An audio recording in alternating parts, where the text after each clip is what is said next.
તો આજ મારા સાથે એવી ઘટના ઘટી કે જે આનંદ માટેનો દિવસ હતો તે જ આખા દુઃખમાં વ્યક્ત થઈ ગયો.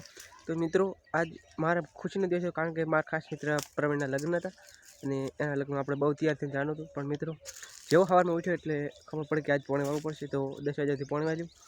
ના મિત્રો આખો કપ ના તૈયાર થવાનું કંઈ ઠાકણું કેમ કે પોણે વાળી 10 વાગ્યા સુધી આ મિત્રો પોણેનું મઢ કામ પત્યું અને પોણે વાળી જાય એટલે નાહી ધોઈને તૈયાર થયો.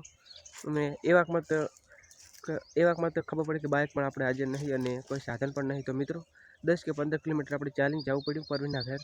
તો બહુ કાઠું હતું જેમ કે 10 વાગ્યાથી પોણે વાગ્યું, 11 વાગ્યાથી હેડ્યા તો 12 તો વાગ્યા અહીંયા જાતો વાગી ગયો અને અહીંયા જાતે જમવાનું પતી ગયું. એટલે મિત્રો અને આ લગ્ન આવી તો એ પણ વધાઈ જાય. તો મિત્રો આજ એટલો ખુશીનો દિવસ હતો મારા માટે, પણ એ પૂરેપૂરો દુઃખમાં વ્યક્ત થઈ ગયો કારણ કે અમુક દિવસ એવા હોય જે આપણે આનંદ માટે આપણા આનંદમય હોય પણ એ દાડો ખરેખર આનંદમય થતો નહીં. જેમ રામને પણ વનવાસ મળ્યો, જેમ એને રાજકારણ મારવાનું હતું પણ વનવાસમાં આજ પણ મારા માટે પણ મારો દિવસ આજ બહુ જ લકી હતો કારણ કે આજ મારા ભાઈબંધ ખાસ ભાઈબંધ હતા પરવીનભાઈ, એનો આજ લગ્ન હતા. પણ મિત્રો એમ ઉપર ટાઈમસર આજે આપી ના શક્યો તો મને પણ બહુ દુઃખ થાય કે આપણે ટાઈમસર પહોંચી ના શક્યા.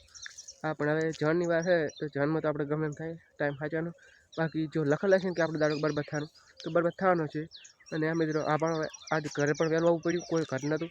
વળી પાછા ઢોર દેખો આ ઢોર લઈને આવવું પડ્યું છે. તો મિત્રો સપોર્ટ કરજો. આજ મારો દાડો બહુ જ ખરાબ ગયો છે. લકી દિવસ હતો પણ તો પણ બહુ જ ખરાબ ગયો. પણ જણના દિવસે એનું બધું આપણે હાથું વાળી લાગશે.